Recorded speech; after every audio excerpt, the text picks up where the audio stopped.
Éxodo 25. Jehová habló a Moisés diciendo: Di a los hijos de Israel que tomen para mí ofrenda. De todo varón que la diere de su voluntad, de corazón tomaréis mi ofrenda. Esta es la ofrenda que tomaréis de ellos: oro, plata, cobre, azul, púrpura, carmesí, lino fino, pelo de cabras, pieles de carneros teñidas de rojo, pieles de tejones, madera de acacia, aceite para el alumbrado, especias para el aceite de la unción y para el incienso aromático, piedras de ónice y piedras de engaste para el efod y para el pectoral. Y harán un santuario para mí y habitaré en medio de ellos. Conforme a todo lo que yo te muestre, el diseño del tabernáculo y el diseño de todos sus utensilios, así lo haréis. Entonces, en los capítulos anteriores, a partir de Éxodo 20, vimos que Dios llamó a Moisés para darle los 10 mandamientos. Posteriormente le dio leyes que eran la forma práctica de cómo aplicar los 10 mandamientos.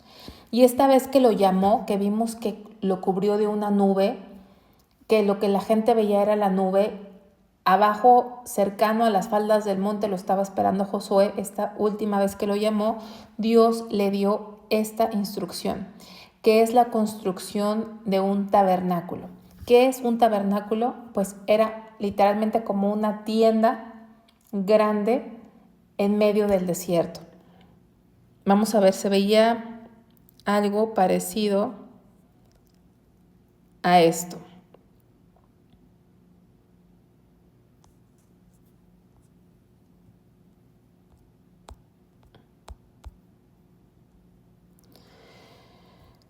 Entonces,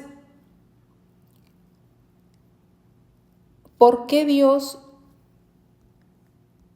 les había dado mandamientos, pero ahora les da una instrucción bien diferente? Que hagan una tienda en el desierto. Dice: y harán un santuario para mí y habitaré en medio de ellos. Creo que este es un versículo clave. ¿Se acuerdan que había un versículo en los capítulos anteriores en Éxodo que decía que yo los saqué para traerlos a mí? Los saqué como alas de águila para traerlos a mí. Que Dios llamó a su pueblo hacia Él, a una relación con Él. En Génesis vemos que cuando Adán y Eva estaban en el Edén, disfrutaban de una íntima relación con Dios. Gozaban, eran felices en amistad con Dios. Pero esa relación se rompió cuando el hombre traicionó a Dios pecando, desobedeciéndolo. De manera impresionante, sorprendente, pecan y Dios es quien toma la iniciativa de buscar al hombre, porque el hombre y la mujer se escondieron. Y a partir de ahí vemos ese patrón en donde el hombre y la mujer son fugitivos de Dios, somos fugitivos de Dios, nos pasamos la vida huyendo de Dios. Y sorprendentemente el que nos busca es Dios. Él está determinado a salvarnos. Él está determinado a reconciliarnos con Él, con aquellos a los que Él ha escogido. Esa es la mayor bendición, inexplicable misericordia de Dios, gracia de Dios, que Él ha determinado salvarnos. Y aquí vemos una vez más esa iniciativa de Dios, porque la iniciativa fue de Él, de decir: voy a establecer mi santuario porque voy a habitar en medio de mi pueblo. Ahora bien, ¿cómo puede un Dios santo habitar en medio de gente pecadora? No puede, no puede. Vamos a ver Isaías 59.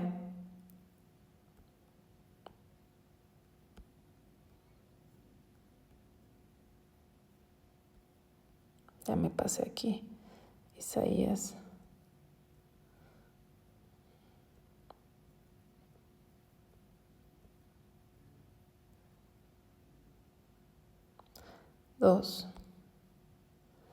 Pero vuestras iniquidades han hecho división entre vosotros y vuestro Dios, y vuestros pecados han hecho ocultar de vosotros su rostro para no oír. El pecado nos separa de Dios. Muerte es separación. Cuando Adán pecó, fue separado de Dios y vivimos nosotros separados de Dios. Dios es un Dios santo y no puede habitar en medio de gente pecadora. Entonces, ¿cómo Dios iba a habitar? No podía nada más descender Él, sino tenía que haber un medio, una forma. Y ese medio es el sacrificio de Cristo. Pero Jesucristo aún no había sido sacrificado porque Dios había determinado un tiempo en el que esto sucediera y aquí todavía no sucedía. Así que Dios les pidió que hicieran un tabernáculo y ese tabernáculo, sus materiales, su construcción, sus utensilios, todo nos habla de Cristo, de su carácter, de su papel como nuestro Redentor, como nuestro Salvador, como el perfecto intermediario, como aquel que vino a hacer expiación por nosotros, o sea, a pagar por nosotros, y Él es la única forma, el único medio en el que podemos ser reconciliados con Dios. Entonces, todo lo que vamos a ver en el tabernáculo en sí mismo nos habla de Dios, de Cristo. Vamos a Hebreos 9:24.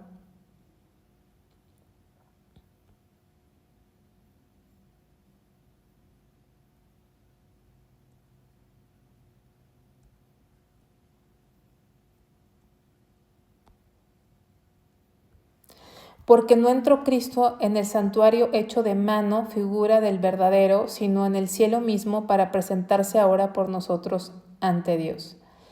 Dice, no entró Cristo en el santuario hecho de mano. Aquí en Éxodo vamos a ver la construcción de un tabernáculo o de un santuario hecho de mano. Pero aquí nos está indicando que el santuario que fue hecho de manos, este tabernáculo, solamente era una figura del verdadero, o sea, era una sombra. Una sombra no es algo real, una sombra es algo que apunta a algo real. Igual aquí, figura de lo verdadero.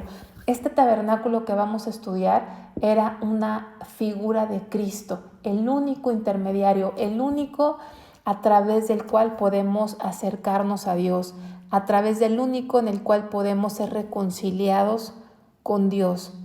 Entonces, acercarnos a Dios no es por medio de ritos, no es por medio de actividades religiosas, sino es únicamente por medio de Cristo. Y repito, Él fue el que tuvo la iniciativa. Ahora vamos a ver algo importante que nos dice Hechos, capítulo 17, 24, que es importante clarificar. Que Dios no habita en templos hechos de mano de hombres. Dice, el Dios que hizo el mundo y todas las cosas que en él hay, siendo Señor del cielo y de la tierra, no habita en templos hechos por manos humanas. Dios no habita, por más bonito que esté un edificio, más hermoso, Dios no habita ahí. Dios es demasiado grande, Él es infinito, Él es espíritu, Él es santo, Él no habita en templos hechos de manos de hombres.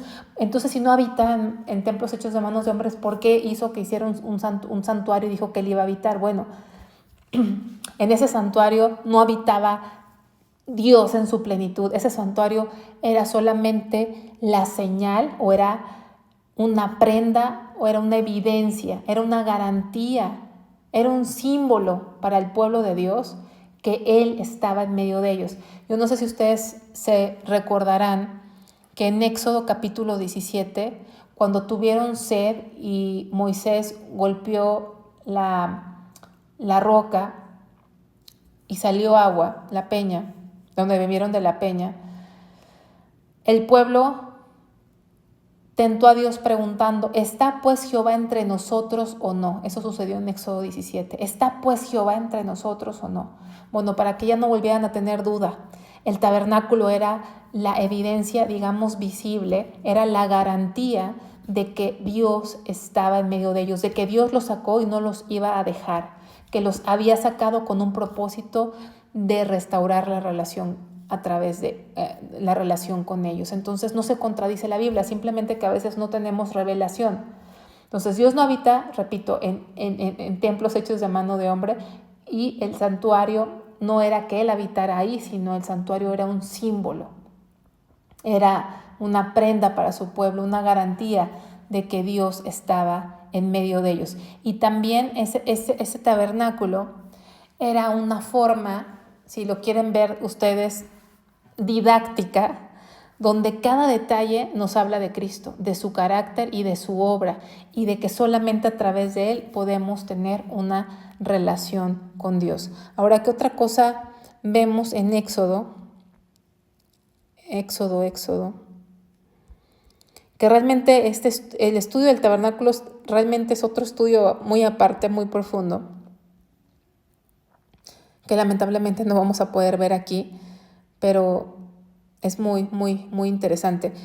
Que Dios les pidió ofrenda. Dice, di a los hijos de Israel que tomen para mí ofrenda. Entonces, la ofrenda es para Dios. La ofrenda es de Dios. La ofrenda no es de Moisés, la ofrenda no es de la iglesia, la ofrenda no es de los líderes, sino es de Dios. ¿Y qué otra cosa? Que la ofrenda, dice, debe ser de su voluntad de corazón. Dios no quiere que ofrendemos por compromiso, por presión, porque queremos lucirnos, porque nos manipulan. No. Cuando los maestros, los pastores, los líderes nos enseñan la palabra, nos deben de instruir. Es importante que nos instruyan, pero manipular es otra cosa. Y Dios no acepta nada que no sea de corazón. Y debe ser voluntario, por amor. Y entendiendo que no le estamos dando nada a Dios que no hayamos recibido de Él. Nada le damos a Dios que no hemos recibido. De hecho, nosotros, si decimos que amamos a Dios, lo amamos porque Él nos amó primero. Nada viene de nosotros. Primero fue Dios. Él tuvo la iniciativa. Entonces, si ustedes se acuerdan, ¿cómo es posible que, o piensan de cómo es posible que un grupo, una nación de esclavos, de dónde van a sacar dinero o piedras preciosas o todos estos bienes especiales, caros, piedras preciosas que Dios está pidiendo? Bueno, cuando vivían en Egipto, Dios les dio gracia y les dio la instrucción para que pidieran a los egipcios estas cosas y se las concedieron. ¿Por qué? Porque Dios les dio gracia, porque Dios los sacó con mano poderosa. Antes, y vimos que no fue abuso, sino fue pago de todos los años de trabajo que habían tenido. Pero ahora estamos entendiendo para qué Dios les dio. Entonces esto también nos enseña a nosotros para qué Dios nos da nuestros bienes, para qué Dios nos da talentos, para qué Dios nos da dones, para qué Dios nos da un trabajo, para qué Dios nos prospera económicamente. No es para gastárnoslo todo en nosotros, sino es con un propósito. Debe ser para su gloria. Y tenemos que ser buenos administradores de las cosas que Dios nos da, porque Él nos las da con un propósito. Y vemos otra cosa importante: conforme a todo lo que yo te muestre, el diseño del tabernáculo y el diseño de todos sus utensilios, así lo haréis. Cuando vamos estudiando nos vamos a dar cuenta que Dios dio instrucciones detalladas, exhaustivas, de tal forma que no había lugar para que el hombre inventara, añadiera y tuviera ideas grandiosas e innovadoras. Igual, la obra de Dios hoy en día tiene que hacerse conforme al modelo que Él ya estableció en su palabra.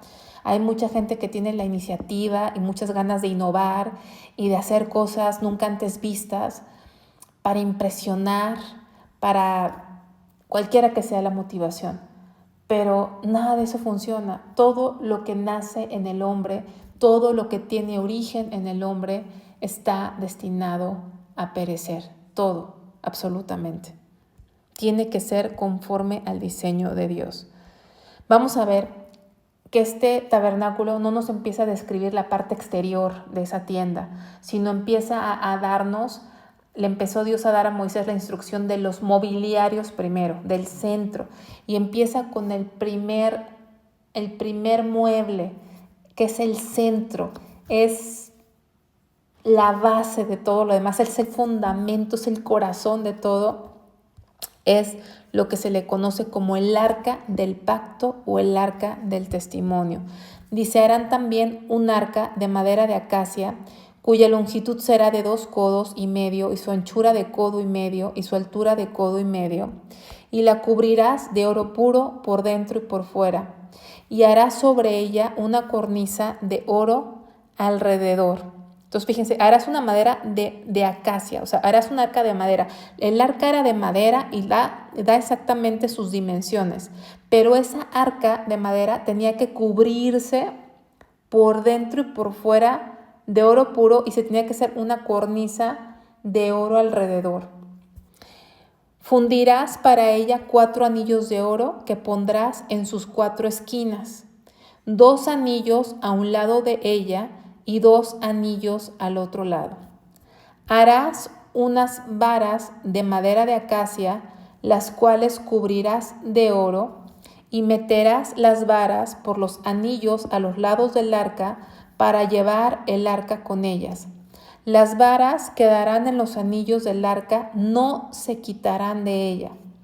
Y pondrás en el arca el testimonio que yo te daré, y harás un propiciatorio de oro fino, cuya longitud será de 2 codos y medio y su anchura de codo y medio. Harás también 2 querubines de oro, labrados a martillo los harás en los 2 extremos del propiciatorio. Harás pues un querubín en un extremo y un querubín en el otro extremo. De una pieza con el propiciatorio harás los querubines en sus 2 extremos.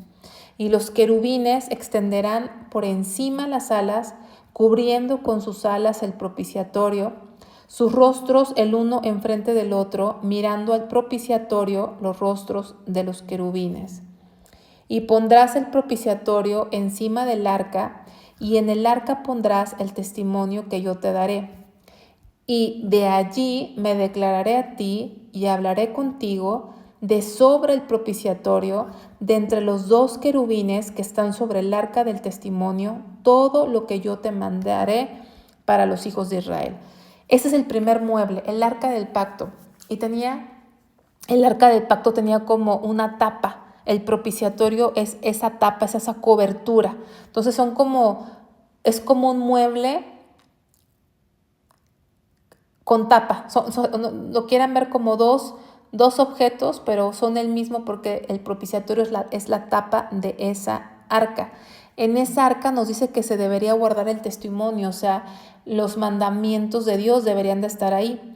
Pero también después aprendemos que en Hebreos que también estaba el maná en un recipiente y también estaba la vara de Aarón, que veremos la historia más adelante. Esas 3 cosas estaban dentro de esa arca y estaba tapada por esta tapa que se le conoce como propiciatorio.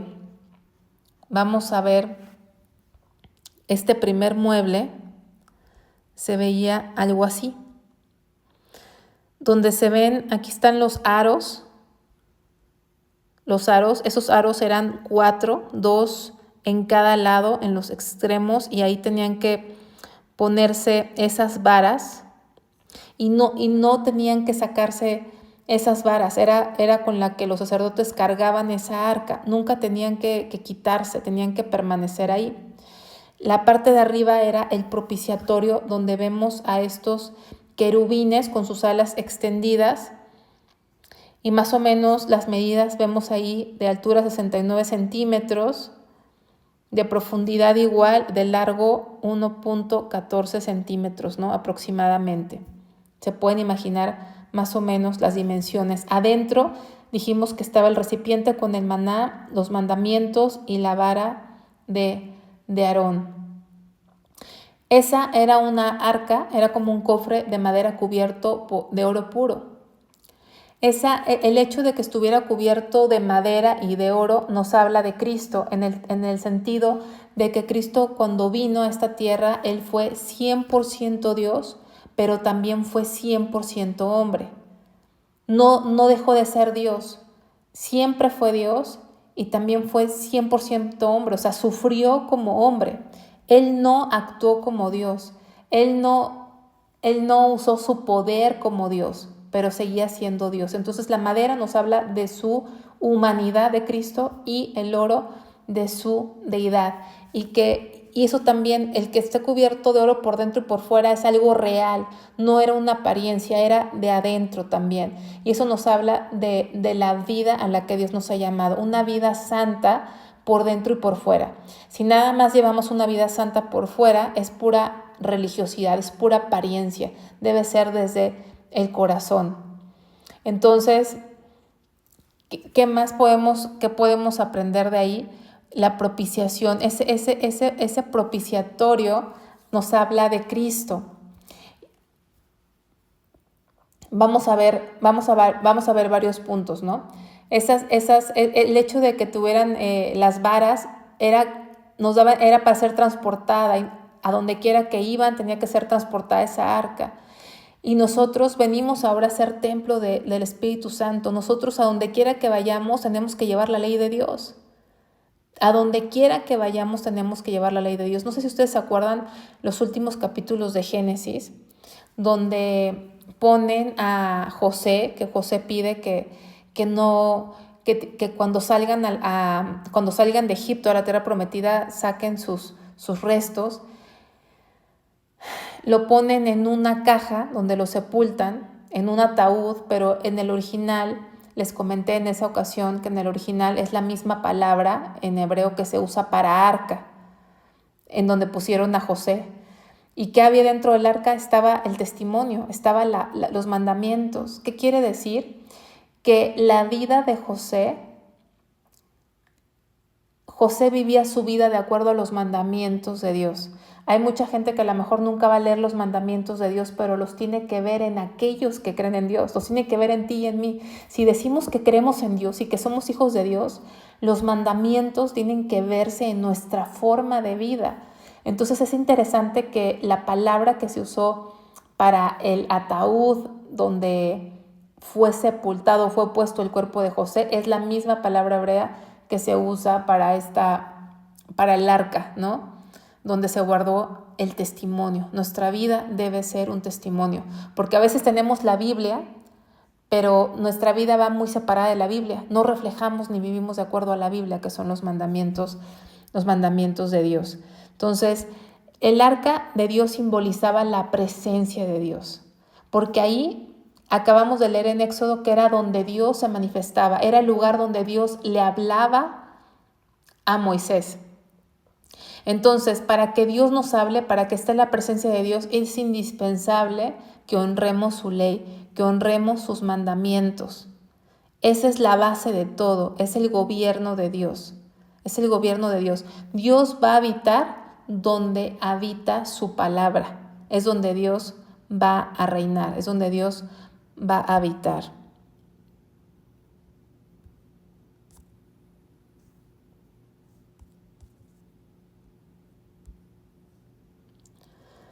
Aquí dice, de allí me declararé a ti y hablaré contigo sobre el propiciatorio. Entonces, el propiciatorio, ¿qué es el propiciatorio? En hebreo, la palabra es kaporet, K-A-P-P-O-R-E-T-H, significa cubierta. También era de oro puro y estaba ajustada a las medidas del arca. El propiciatorio significa cubrir, expiar. El propiciatorio era el lugar donde la ira divina era aplacada mediante el sacrificio, porque hay una fiesta anual conocida como el Día de la Expiación o el Yom Kippur, donde el sumo sacerdote rociaba sangre de los sacrificios precisamente sobre el propiciatorio, sobre esa tapa, era donde era rociada la sangre de los sacrificios. De tal manera que el propiciatorio era el lugar donde la justicia de Dios se encontraba con su misericordia. La justicia, ¿por qué? Porque estaba la ley de Dios, pero estaba la misericordia de Dios cuando se rociaba esa sangre del sacrificio y era acepta delante de Dios. Era el lugar donde la justicia y la misericordia se encontraban por medio de la sangre del sacrificio.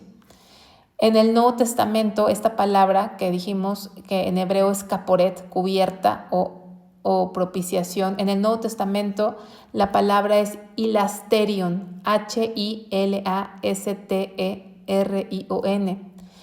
Y se nos explica que Jesús mismo es nuestra propiciación. Vamos a Romanos 3.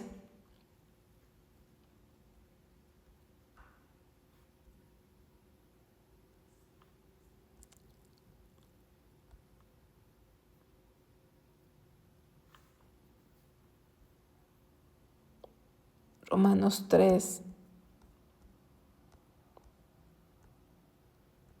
25. Dice, a quien Dios puso como propiciación por medio de la fe en su sangre para manifestar su justicia a causa de haber pasado por alto en su paciencia los pecados pasados. Dice, en quien Dios puso, está hablando de Cristo. Dice el 24, siendo justificados gratuitamente por su gracia, mediante la redención que es en Cristo Jesús, a quien Dios puso como propiciación por medio de la fe en su sangre, para manifestar su justicia a causa de haber pasado por alto en su paciencia los pecados pasados. Entonces nos está hablando que Cristo es nuestra propiciación. A través del sacrificio de Cristo, Dios nos es propicio, o sea, Dios nos perdona. ¿Por qué? Porque Él acepta el sacrificio de Jesús en la cruz. Entonces, cuando vemos el propiciatorio, o sea, esta arca con el propiciatorio, nos habla también del trono de Dios porque habla de querubines, Vamos al Salmo 81.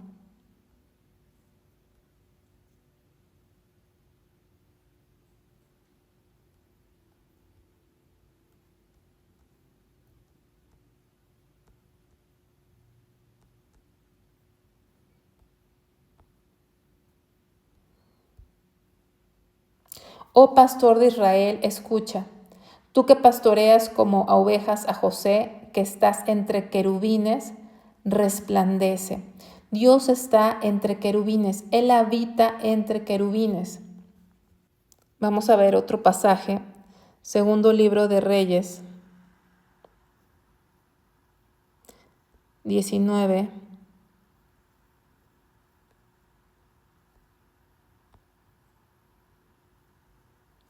Dice, lloró Ezequías delante de Jehová diciendo, Jehová Dios de Israel, que moras entre los querubines, solo tú eres Dios de todos los reinos, tú hiciste el cielo y la tierra. Entonces, vemos en varios pasajes que Dios habita entre querubines, su trono está entre querubines. Los querubines son estos ángeles que están cerca de Dios, que protegen la santidad de Dios, que están custodiando el trono de Dios, que son cercanos a Dios, ¿no? Entonces este arca con su propiciatorio nos tipifica como ese trono de Dios, donde Dios gobierna, donde Dios reina y donde su gloria desciende. Entonces su gloria desciende y su presencia se manifiesta en donde Él gobierna. ¿Y cómo gobierna? En base a su palabra. O sea, cuando nuestra vida no está en obediencia a Dios, es muy difícil que podamos contar con la presencia de Dios. Tiene que estar su palabra, sus mandamientos en nuestra vida. Ese es su trono. Entonces, vamos a ver otra vez para finalizar esto. Ese es el arca y el propiciatorio. Vimos que ese es el primer mobiliario, el más importante, el corazón, que es donde Dios, era el lugar donde Dios se manifestaba a Moisés, donde Dios le hablaba a Moisés. El arca nos habla de la presencia de Dios. Y dijimos que adentro estaba el pan, el maná, la vara, la vara de Aarón, que nos habla de Cristo también, lo vamos a ver más adelante, y estaban los mandamientos, que es el gobierno de Dios. Y esa tapa, propiciatorio significa tapa, es esa cubierta, ¿sí? Entonces tenemos que entender que la ley estaba dentro, pero ya estaba tapada, estaba cubierta por el propiciatorio. ¿Quién es el propiciatorio? Cristo. Él es por su sacrificio el Padre nos es propicio. Entonces estaba cubierta, era la tapa. Ya no estamos bajo la ley, por eso está cubierta, sino estamos bajo la gracia. Y ahora las alas están extendidas. Esas alas extendidas de alguna forma nos habla de reconciliación. Hay un versículo en Ruth 2:12 que dice, bendita tú que vienes a refugiarte bajo sus alas, bajo las alas de refugio. Entonces ya no estamos en condenación, sino estamos en la gracia. Podemos refugiarnos. Hemos sido reconciliados con Dios por medio de Cristo. Porque recuerden que ahí sobre el propiciatorio se rociaba la sangre del sacrificio. Entonces este propiciatorio es donde la justicia y la misericordia se unen. ¿Cuándo? Cuando Dios acepta el sacrificio de su Hijo, a través del cual hemos sido reconciliados. Vamos a continuar.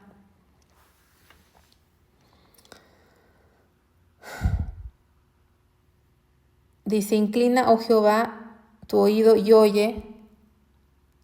No, estamos en Reyes, vamos a Éxodo 25.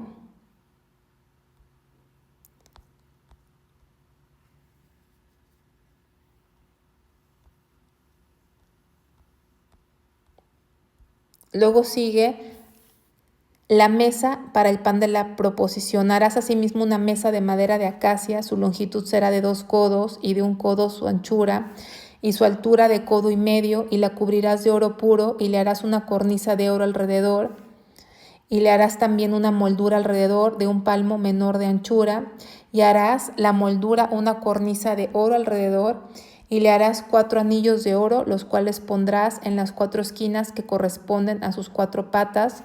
Los anillos estarán debajo de las varas para llevar, los anillos estarán debajo de la moldura para lugares de las varas para llevar la mesa. Harás las varas de madera de acacia y las cubrirás de oro y con ellas será llevada la mesa. Harás también sus platos, sus cucharas, sus cubiertas, sus tazones con que se libará, de oro fino los harás y pondrás sobre la mesa el pan de la proposición delante de mí continuamente. Aquí vamos a ver este segundo mobiliario. El primero dijimos que es el arca del pacto, ese iba en el lugar santísimo. Este mobiliario que nos habla es la mesa de los panes de la proposición o de la presencia, donde se ponían 12 panes, si no estoy equivocada, 12 panes, y también se ponían sus platos, cucharas, cubiertas, etcétera. Y tendría que haber siempre panes ahí, siempre tenía que haber continuamente. Vamos a ver rápidamente aquí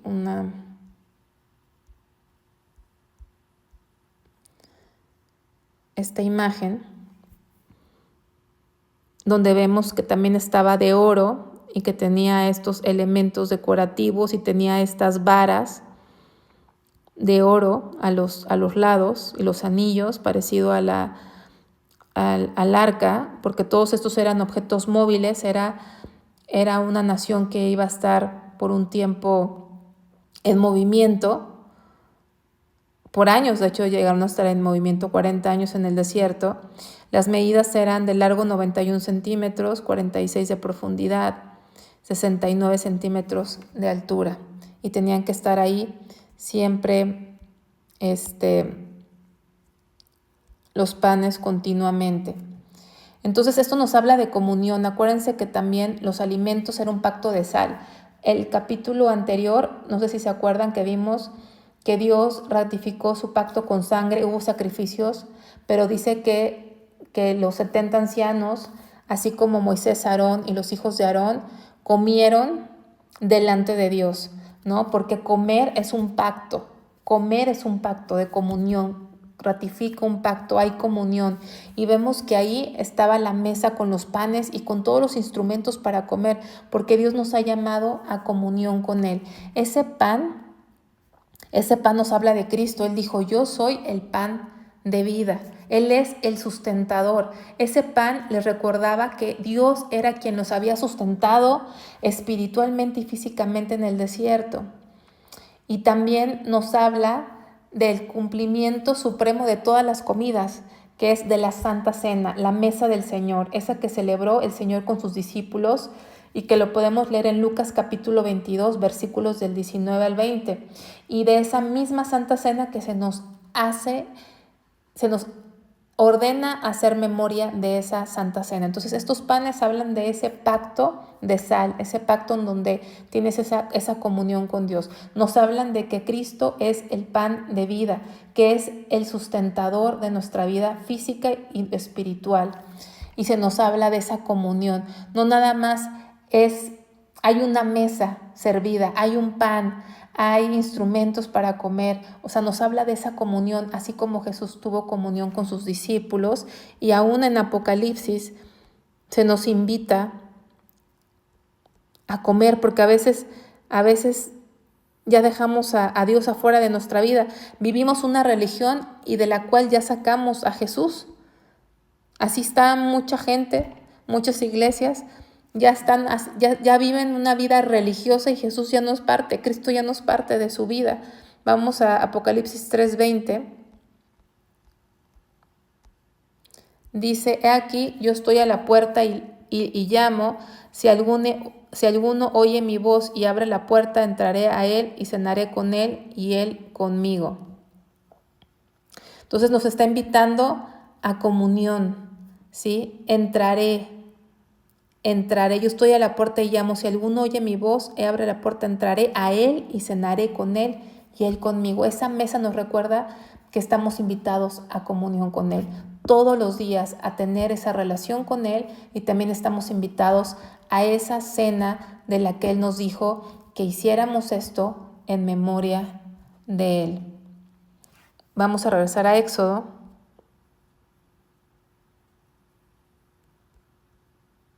25.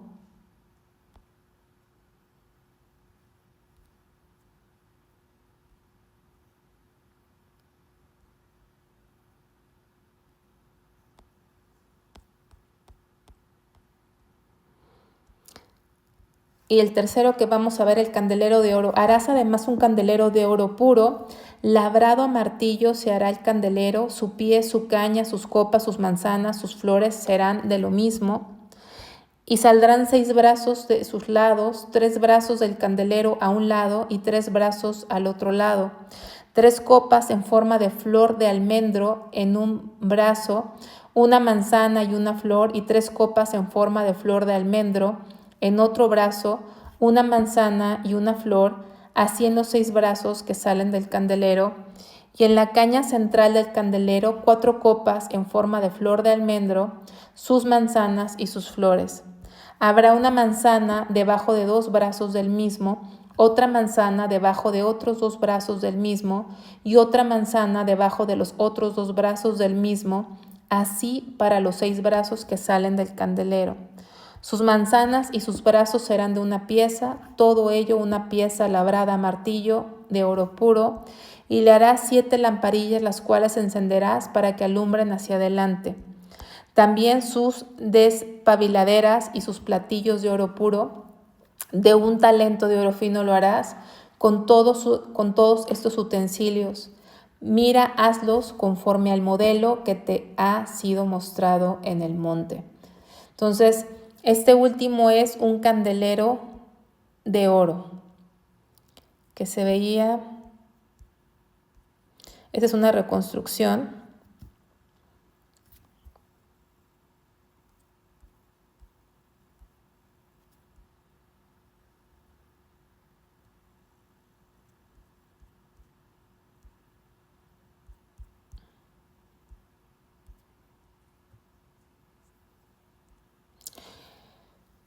¿Y qué podemos aprender? Este candelero era la única fuente de luz, porque recordemos que en el tabernáculo no había ventana, no había otra forma en que entrara la luz, era la única fuente de luz. El Salmo 119, 105 nos dice que su palabra es luz a nuestro camino. En Juan 8:12 nos dice que Jesús dijo, yo soy la luz del mundo. Ese candelero nos habla de Jesús, nos habla de Cristo, nos habla de la luz de su palabra. Y nos habla que nosotros como iglesia de Cristo tenemos también que dejar que ser luz. La luz de Cristo tiene que brillar en medio de nosotros, ¿no? Entonces, aunque la iglesia en sí misma no tiene luz, está oscura, la luz es Cristo en nosotros. Es su palabra que brilla en un lugar oscuro. como dice segunda de Pedro 1:19. Entonces, este candelero habla de Cristo, del Espíritu Santo, de que Él es la única luz. Vamos a ver rápidamente segunda de Pedro, lo mencioné, pero vamos a buscarlo. Segunda de Pedro 1:19. Dice, tenemos también la palabra profética más segura, a la cual hacéis bien en estar atentos como una antorcha que alumbra en lugar oscuro, hasta que el día esclarezca y el lucero de la mañana salga en vuestros corazones. Entonces, la iglesia, así como el tabernáculo, es un lugar que está oscuro. El que nos da la luz es Cristo. Él es la luz y nos la da por medio de su palabra. Y en esa oscuridad, dice, tenemos la palabra profética más segura, la cual hacéis bien en estar atentos como una antorcha que alumbra, que es la palabra de Dios. No hay que guiarnos por lo que el hombre diga, sino por lo que la palabra diga. Él es la luz verdadera. Entonces, el mayor requisito para finalizar este capítulo, el principal requisito para la fabricación de todos estos objetos era seguir las instrucciones de Dios, el modelo que Dios había establecido. Repito, no había lugar para la innovación humana, para la creatividad personal. Versículo 40, mira y hazlos conforme al modelo que te ha sido mostrado en el monte.